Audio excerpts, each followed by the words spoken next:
Alors salut tout le monde, ici Maximilien. Alors aujourd'hui on va parler stratégie et technique de référencement, un sujet primordial pour acquérir une excellente visibilité en ligne sans avoir à payer de manière récurrente pour recevoir des visiteurs qualifiés sur son site. Alors ça peut concerner autant un site de niche qu'un site e-commerce, un site de dropshipping ou encore un blog. Alors aujourd'hui j'ai le plaisir de recevoir 3 référenceurs et e-commerçants aguerris. J'ai nommé Fred, Walid et Fabien, qui vont prochainement sortir la formation SEO à suivre de très près, j'ai nommé Traffic Warrior. Alors avant qu'on rentre dans le vif du sujet, est-ce que vous pouvez vous présenter rapidement? Alors, Ouais, salut Maximilien, tu commences Fred, vas-y. donc moi c'est Fred, j'ai un blog qui s'appelle Mon Salaire en Slip sur lequel je vais traiter de SEO, de e-commerce et de petites techniques dessus pour essayer d'avoir une croissance un peu plus rapide ou de lancer son business dans de bonnes conditions. Ouais. Ok. Walid. Donc moi c'est Walid, donc je fais du référencement depuis une dizaine d'années maintenant, parce que j'ai commencé en 2007. J'ai un blog qui s'appelle lightonseo.com dans lequel j'écris de temps en temps des articles sur le référencement quand j'ai envie. Et donc voilà.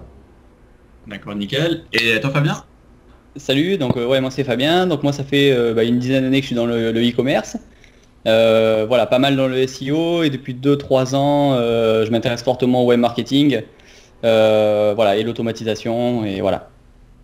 Nickel. Merci pour vos présentations. Alors, Merci à toi. Alors pour démarrer, petite question pour Walid. Alors disons que tu as déjà par exemple ta niche, que ce soit pour du e-commerce, pour autre, ou pour un site en affiliation, et que tu souhaites connaître en fait les mots-clés à fort potentiel. Alors comment tu vas t'y prendre? Est-ce que tu utilises des outils en particulier? Ouais, j'utilise effectivement des outils. Les mots-clés à fort potentiel, déjà, il va falloir espionner les concurrents. Donc, il faut regarder ce qu'ils font pour avoir des idées. Donc, je vais dire du brainstorming, histoire de voir si moi, tout seul, sans espionner les concurrents, j'arrive à trouver des idées qui sont sympas et que les concurrents n'ont pas trouvé. Et à ça, je cumule l'espionnage des concurrents. Et là, je vais utiliser des outils comme SEMrush pour voir ce sur quoi ils se positionnent. D'accord. Et tu utilises éventuellement d'autres outils encore pour ça, pour analyser la concurrence, pour trouver des mots-clés? Pour trouver des mots-clés, honnêtement, j'utilise essentiellement SEMrush et Ahrefs aussi qui est très bien. Ouais. Maintenant, j'utilise beaucoup SEMrush, quoi. Je sais pas s'il y a un outil idéal. Disons que c'est une question d'affinité en fait.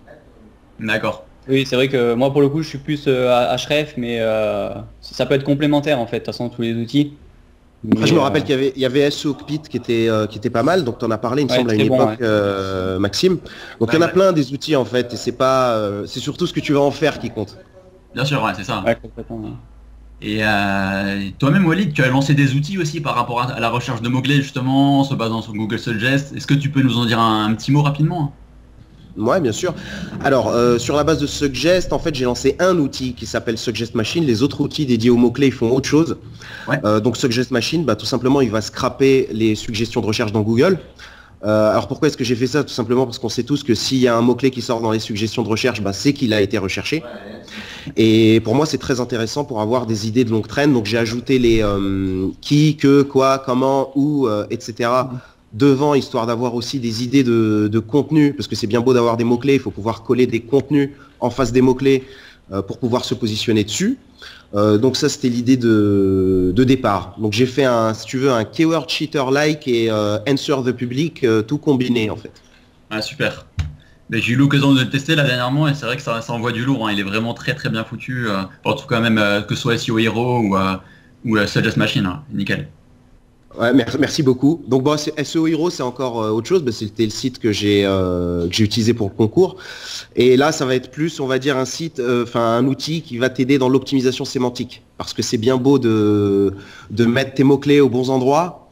Il faut quand même que ton contenu, il contienne un vocabulaire qui est inhérent, on va dire, qui gravite autour de ton mot-clé. Donc il suffit pas seulement de répéter son mot-clé dans les bonnes balises, mais il faut aussi avoir d'autres termes riches, et ça, SEO Hero, il le fait, effectivement. Ouais. Nickel, super. Alors, prochaine petite question pour Fabien. Alors, est-ce que tu appliques systématiquement une stratégie éditoriale à tes sites e-commerce? Et pour toi, est-ce qu'un contenu de qualité, est-ce que c'est c'est susceptible vraiment voilà, de marcher systématiquement, et puis qu'est-ce qui plaît à Google justement au niveau contenu? Oui, c'est évident que la sémantique et le contenu, c'est un gros levier pour le SEO. D'ailleurs, il y a l'outil justement qu'a développé Walid là, lors du concours SEO Hero qui est un excellent outil justement pour vraiment vérifier et optimiser, on va dire, la sémantique de vos pages. Et donc oui, le contenu, ça reste quand même le truc le plus important aujourd'hui en SEO avec le netlinking. Mais voilà, il y a des grosses opportunités sur le contenu, mais surtout sur les stratégies en fait de long train. Moi, c'est vrai que ces dernières années, je me suis beaucoup penché sur justement toutes les stratégies, on va dire off-site, c'est-à-dire création autour de ces e-commerce, en fait, création on va dire, de réseaux de sites qui sont faits pour capter du trafic, pour envoyer, on va dire, de manière plus sécure sur le e-commerce. Et c'est vrai que ça fonctionne très bien. Et voilà, en fait, la stratégie de départ, en fait, en SEO est déterminante pour la suite. D'accord. Et je peux ajouter un truc? Oui, vas-y.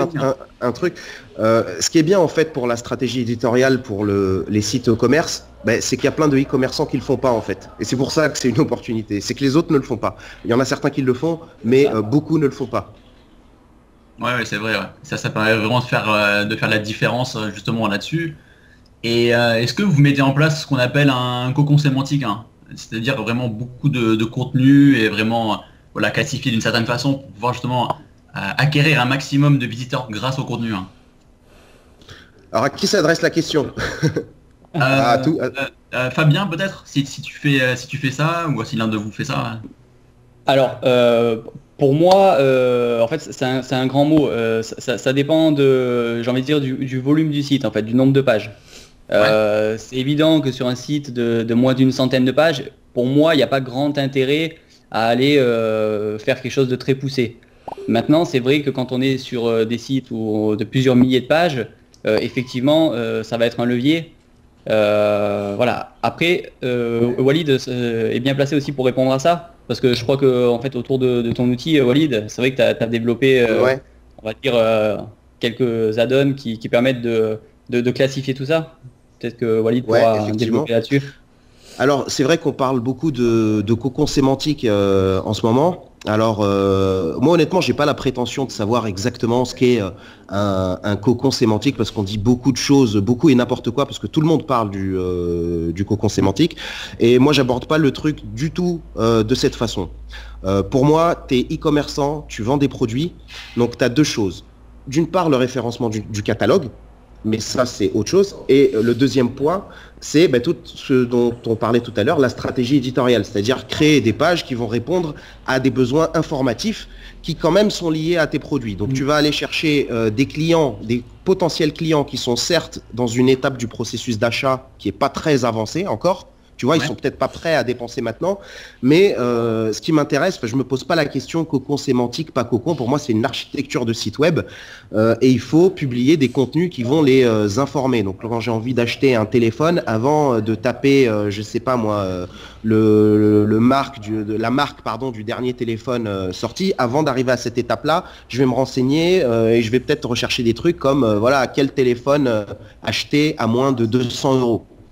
Donc en fait, ce qui m'intéresse, c'est faire des contenus informatifs. Après, est-ce qu'on appelle ça du cocon sémantique ou autre chose? En tout cas, voilà, il est évident qu'il y a un site, il doit avoir une architecture. Donc un site doit avoir une architecture qui est logique. Et donc je vais pas mélanger, si on a un site e-commerce, on va dire multi-produits, je vais pas mélanger les téléphones et les capes de bain, quoi, si tu vois ce que je veux dire. Bien sûr, ouais, tout à fait. Et du coup, si on reste sur l'exemple du site e-commerce, vous allez plutôt essayer de publier ces contenus au sein d'un blog, ou alors est-ce que vous allez essayer de faire ranker par exemple une page catégorie, ou alors est-ce que vous allez faire une partie du site encore à part, avec vraiment une... Pour la partie éditoriale? Ouais, pour la partie éditoriale. Eh bien, ça va. J'ai la réponse où tu es sûr que tu te trompes jamais. Ça dépend. Tu sais, c'est toujours la bonne réponse. Ça dépend. Mais je vais te donner un truc, des petits inputs qui peuvent t'intéresser. Alors il y a des contenus qui vont aller sur le blog et il y a des contenus qui sont mieux de publier sur des pages. Alors quels sont les contenus qu'on va publier sur le blog? En tout cas, c'est ma manière d'aborder la chose et c'est comme ça que je travaille avec mes clients pour lesquels je fais du consulting. Sur le blog, on va publier tout ce qui est contenu chaud. C'est-à-dire les contenus dont l'intérêt va expirer avec le temps. D'accord? Par exemple, tu es un e-commerçant, ça peut être sympa de publier sur le blog une information sur la vie de ton entreprise, tu vois, des trucs un petit peu plus sympas, un petit peu plus humains.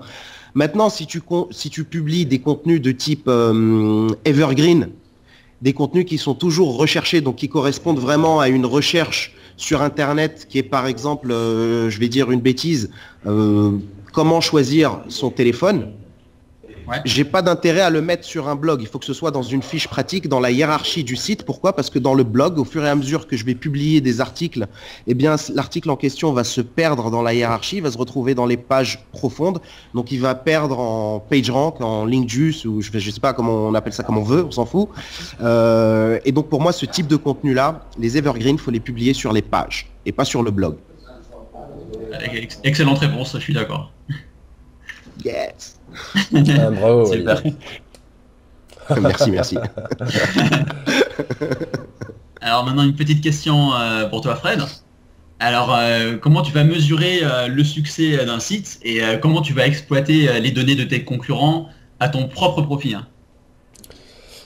Alors les données du concurrent, on peut sortir un tout petit peu du SEO, il y a des méthodes par exemple sur les PrestaShop, ne serait-ce que pour, tu as trouvé une niche qui est à peu près, qui peut faire le job, tu peux espionner les volumes de vente, et ça on sort du SEO, mais finalement c'est une information qui est capitale. Si le mec vend, c'est qu'a priori il fait du trafic à un moment donné, et là où c'est intéressant, c'est que tu as une information sur la rentabilité, enfin sur le volume de vente que tu peux attendre en tout cas de ce produit.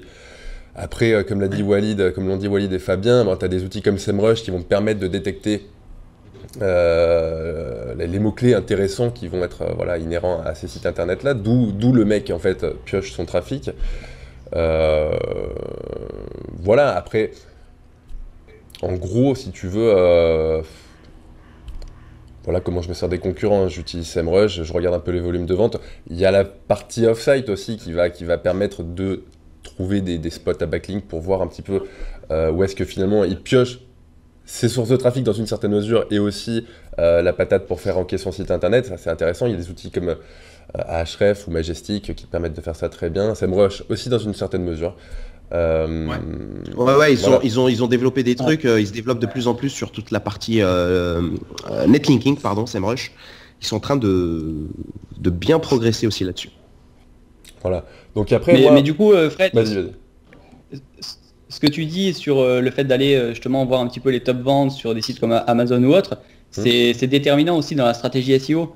Ça permet, si on repère demain une top vente, de revenir rapidement sur son site et d'aller justement optimiser la sémantique ou autre de ces pages pour justement choper l'opportunité.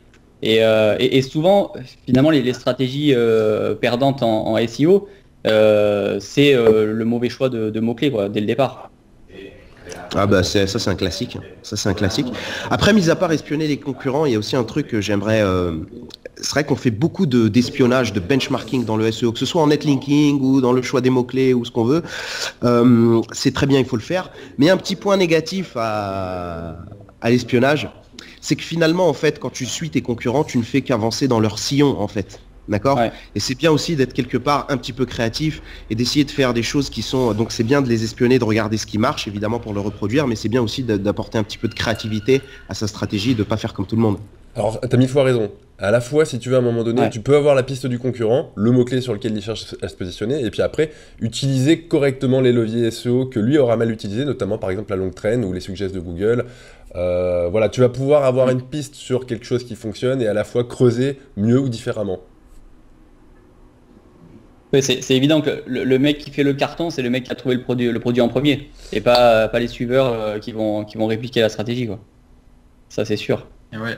Ouais, à moins d'aller après, il y a des... Ça dépend. Après, ouais, à moins d'aller plus loin. Et puis, il y a des strates, comme ça. Il y en a qui se disent, très bien, il y a de la concurrence, ok, c'est qu'il y a un marché. Et je vais sur ce marché. Et de toute façon, mon but, c'est de me prendre une petite part.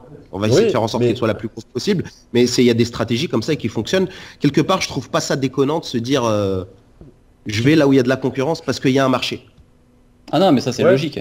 C'est Bah, ne logique. serait-ce que bon, enfin pour extrapoler, même si l'exemple n'est pas bien choisi, si tu vas sur les mutuelles, c'est plus ou moins mort quand même. Bon, il y a une certaine époque, tu pouvais partir sur les mutuelles animaux, donc tu es toujours sur les mutuelles, même si c'est pas tout à fait la même cible, mais où voilà, tu avais un créneau à exploiter sur les assurances santé. Bon, je sais pas si je me suis fait comprendre dans mon exemple, mais voilà. Ouais. Si, si, hein. C'est clair, c'est clair. Côté, on a parlé outils, hein, et je voulais avoir votre avis à tous les trois concernant votre outil préféré. Par exemple, pour commencer, par rapport à l'analyse de backlink, vous êtes plutôt Majestic, Ahref ou Moz? Majestic. Alors moi je suis pas du tout Moz. Ouais, Bon, ok. Moi je suis pas du tout Moz honnêtement. Je suis plus Majestic. Mais finalement je me demande si je vais pas faire une infidélité à Majestic là dans pas longtemps. D'accord. Bah, moi c'est plutôt Ahref, mais c'est par habitude. Voilà, en fait, j'ai trouvé des repères avec Ahref, mais de temps en temps je vais checker quand même sur Majestic. Mais bon, voilà, les deux font le job. Après, pour D'accord. sortir un petit peu de l'aspect outil, voilà, à un moment donné, qu'est-ce qu'un bon backlink? Tu tapes ta requête, tu regardes les sites qui se positionnent, et puis tu vas essayer d'avoir un lien depuis ces sites-là. Je me dis, à un moment donné, si tu veux la réponse, t'as pas toujours besoin d'outils, il y a une certaine logique aussi. Je veux dire, à un moment donné, si tu veux faire ranker ton site de poker, tu vas pas aller poser ton backlink sur un site de robe. Et, Bien tu vois, Non mais non mais ça paraît tellement tellement logique, tellement évident, mais honnêtement quand je vois ce que beaucoup font, je veux dire c'est pas Non, une info mais- inutile. Non, mais carrément, mais parce qu'on a besoin de se rassurer avec notamment quand on fait des audits pour des clients, par exemple, hein, je veux dire, c'est important de donner, on va dire, de justifier, voilà, à un moment donné par des métriques, mais voilà. Mm. Des fois, les choses simples, voilà, fonctionnent quand même. Enfin, tu vois, il n'y a pas besoin d'aller chercher midi à 14h, des fois, quoi. Bien sûr. Et, C'est marrant parce qu'on revient toujours au Matrix. oui, oui, beaucoup, énormément. Ouais. Mais Ouais. moi, le premier en plus, hein, c'est vrai que j'utilise aussi beaucoup, beaucoup ces outils.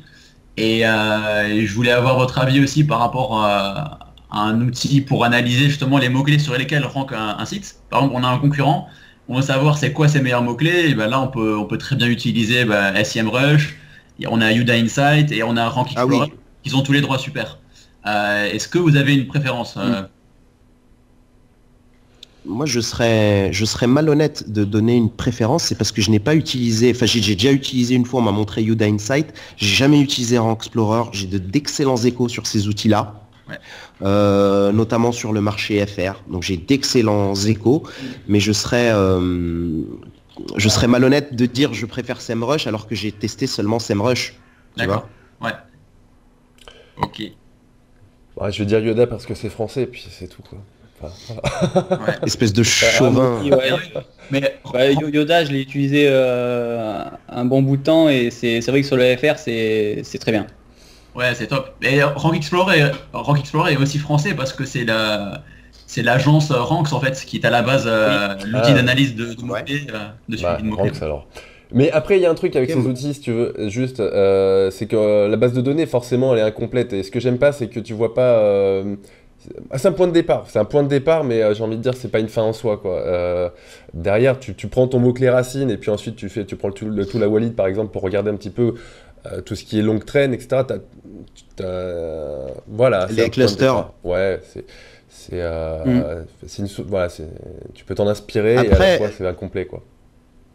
Je sais pas Ah ce que propose comme parce qu'après ok toi tu mets le nom l'adresse d'un concurrent puis ces outils te disent voilà il est positionné, voilà ça c'est les mots clés sur lesquels ils sortent, mais est-ce qu'après une fois que tu as cette liste, sur cette liste tu peux faire des analyses très très pointues, des triches? C'est que sur SEMrush par exemple on peut comparer deux concurrents, trois, voire quatre, voire même plein de concurrents, tu peux les comparer, tu peux choisir les points d'intersection, c'est-à-dire est-ce que tu veux les mots-clés qu'ils ont en commun, ou alors moi par exemple ce qui m'intéresse quand si j'ai un concurrent direct, c'est de regarder les mots-clés sur lesquels lui se positionne et sur lesquels je sors pas du tout, tu vois.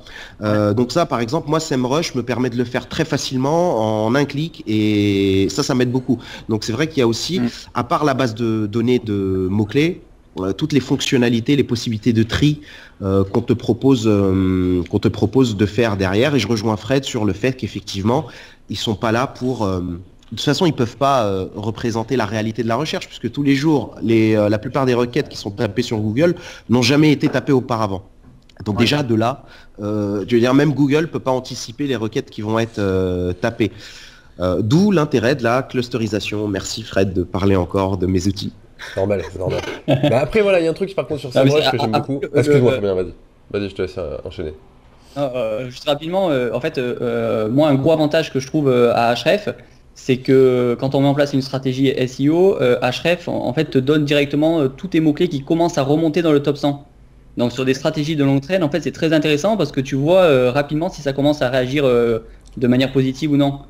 Ouais, et je sais pas comment ça se passe sur les autres outils, mais en tout cas, Ahref pour ça fait très bien le job et c'est très bien. Après, oui, les autres. Walid, allez-y. Walid, il y a 2 ou 3 jours. Non, je crois que les autres. Attends. Ouais. Je vais te passer une couche de crème en plus, donc écoute. Il y a 2-3 jours, t'as fait une vidéo avec comment ça s'appelle, avec Webmaster Tools sur ton site de grossesse là. Et pour le coup là, des idées. Tu vois, t'étais sur ton propre site, t'étais sur une stratégie quand même de contenu, tu ressors sur énormément de requêtes. Webmaster Tools va te donner des superbes indications sur des nouveaux mots clés à utiliser. Et voilà, et pourtant tu es sur ton site, tu es sur un tool qui est gratuit. Tu vois, ça fait moins rêver de dire qu'à un moment donné tu n'utilises pas un outil tiers, mais Webmaster Tool c'est quand même de la bombe atomique aussi pour ça, quoi. Complètement, c'est complètement sous-exploité, je pense. Oui. Ouais. C'est vrai. Et en plus sur Webmaster Tool, ce que tu peux faire, c'est alors je sais plus, c'était c'est au muscle, le juge Julien.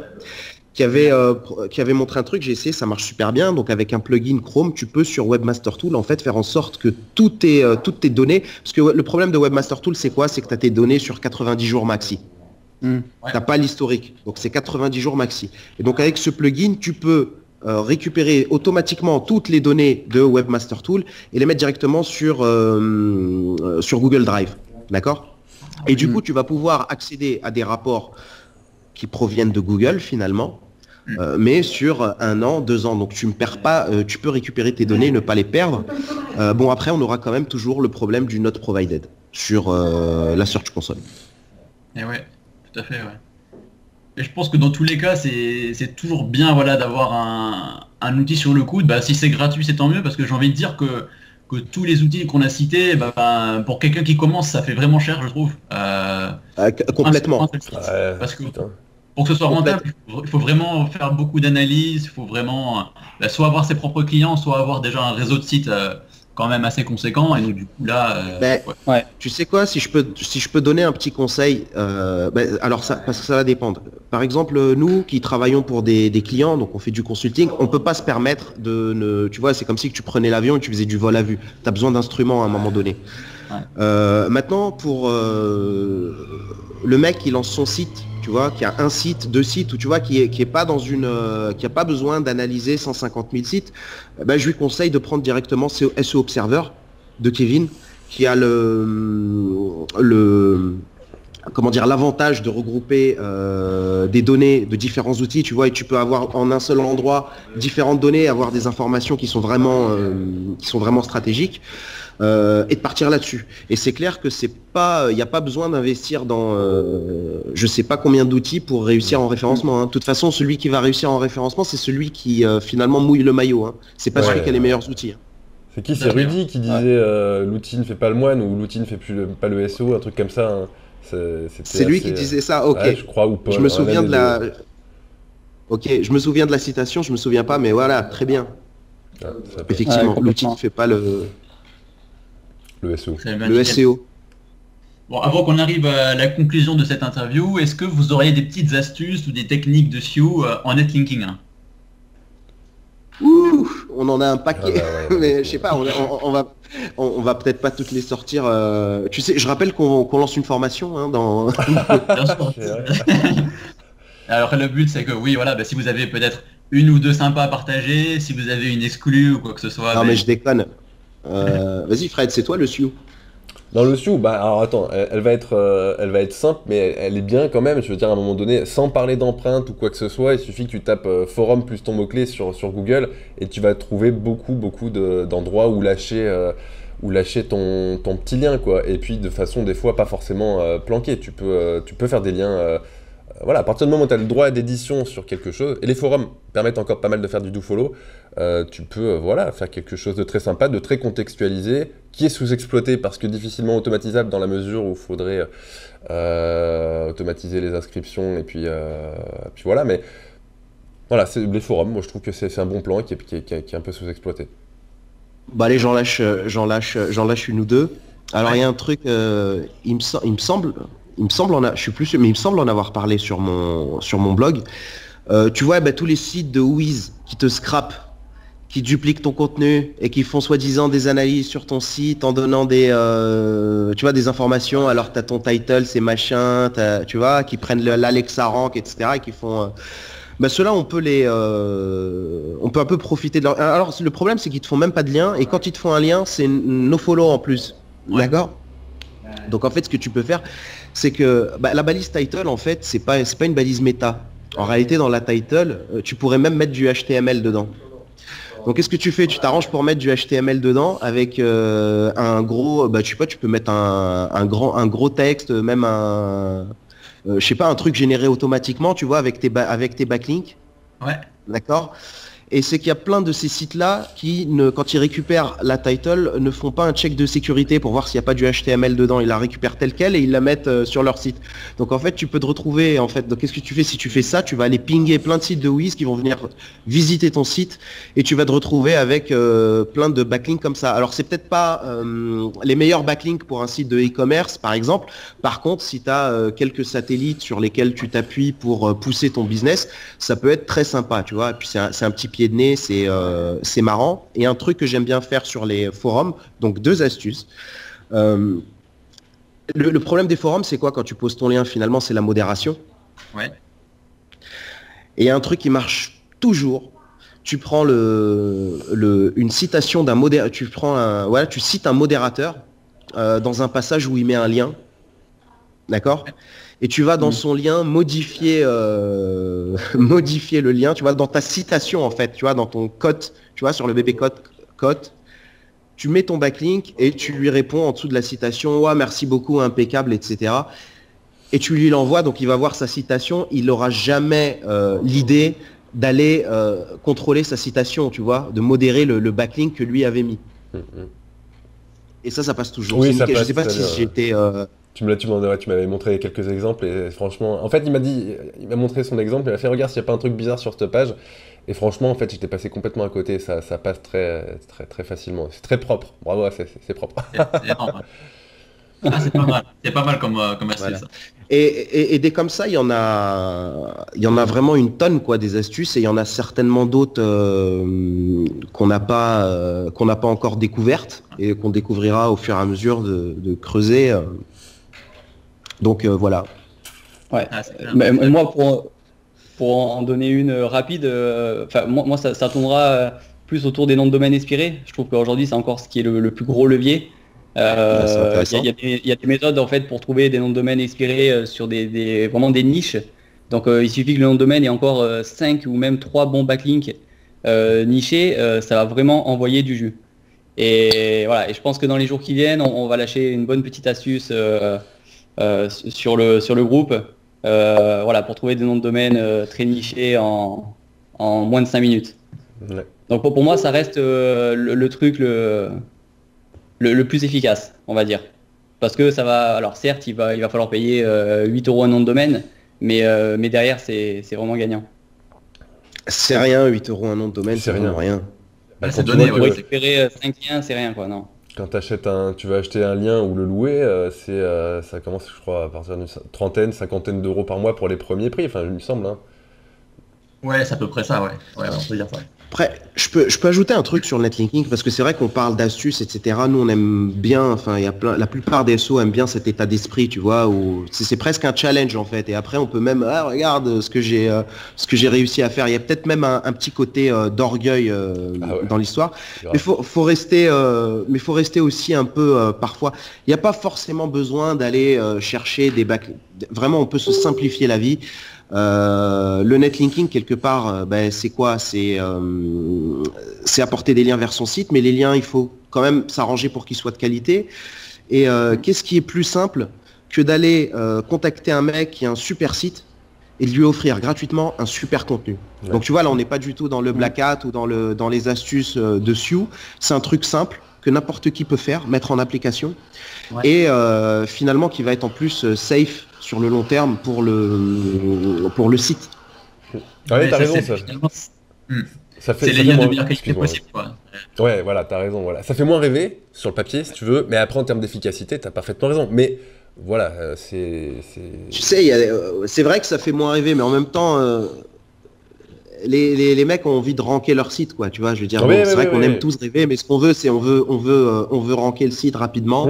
Moi, je m'arrange, je me paye, je sais pas moi, super bien des rédacteurs pour 15-20 super articles que je vais payer très cher. Je suis sûr que je vais les publier sans problème. Je vais pas dire où je veux, mais presque.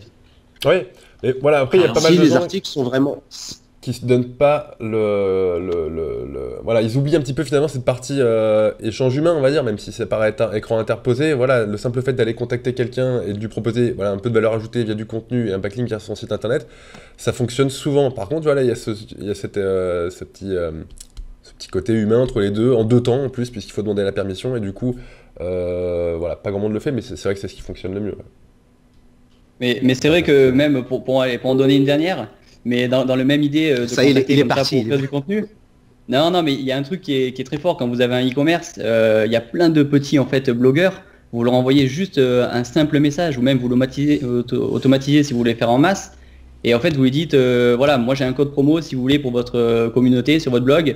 Vous lui donnez juste le code promo et en fait, il va vous faire rapidos un petit article ou une petite publication sur sa page Facebook.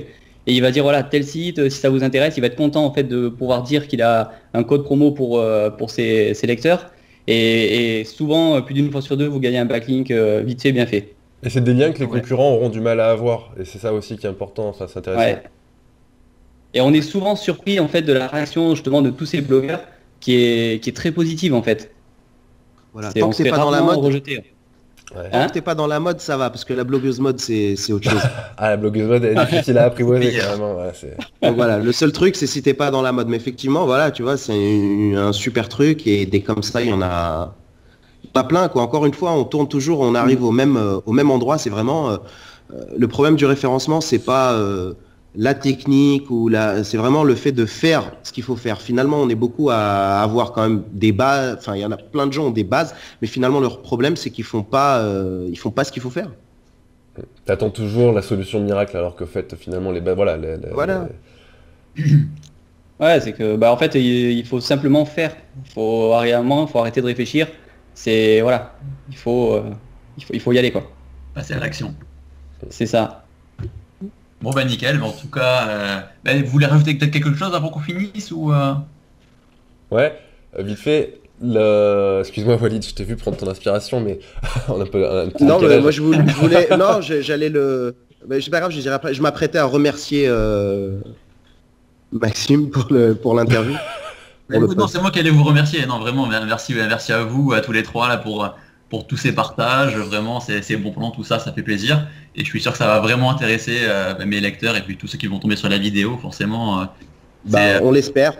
Alors, on l'espère. Fred, tu voulais ajouter un truc? Ouais, j'ai pris. Tu m'as vu inspirer aussi. Dans la formation, si tu veux, vraiment, ce sera un A à Z. Alors, c'est-à-dire qu'il va y avoir. Mais tu vois, c'est pas un livre. Je veux dire, c'est des choses que tu retrouveras pas à la Fnac, par exemple. Donc, que tu sois débutant ou avancé, tu vas finalement, bien sûr, capter les principes de base, notamment, voilà, Walid sur la rédaction de contenu optimisé peut en dire vraiment très très long. Ça semble être un sujet simple et à la fois, voilà, vous verrez que il a déconnecté, il a été impressionné, mais et après voilà, on va voir quand même tout un tas de méthodes qui permettent d'accélérer les processus et de faire voilà ce que 99,9% des gens qui tiennent un e-commerce ou un blog ou qui font de l'infoprenariat ne font pas. Voilà, on va vraiment aller sur des méthodes alternatives et puissantes, mais vous aurez les bases et bien sûr, comme l'a dit Walid, de toute façon l'important à un moment donné c'est de passer à l'action et c'est voilà. Ben, c'est ça, ouais, je pense que en tout cas pour moi ça fait vraiment plaisir en fait de voir vos vidéos. Là je suis sur votre groupe depuis maintenant, je sais pas, ça fait combien de temps, ça fait 2-3 semaines peut-être. Et je dois dire que c'est vraiment rare en fait de trouver des contenus, voilà, où on voit autant vraiment de partage et ça sort de l'ordinaire quoi. Souvent sur les blogs SEO, bon, c'est pas pour dénigrer quoi que ce soit parce qu'on y trouve vraiment des contenus de très bonne qualité aussi. Mais vous, ça va sortir de l'ordinaire, on a vraiment des astuces, des petits conseils, des petits trucs vraiment c'est du concret en fait. Donc du coup, on gagne énormément de temps et vraiment j'ai envie de vous dire de continuer comme ça et puis j'ai vraiment hâte de voir la suite. Ok. Bah écoute, Ouais, c'est sympa. merci pour ton invitation et Ouais, merci. du coup à Avec très plaisir, bientôt. avec plaisir. Salut Walid. Et hein, puis, ouais, ouais, je suis là, mais Et puis si, donc pour tous les lecteurs, hein, si cette vidéo vous a plu, likez, partagez, laissez un commentaire.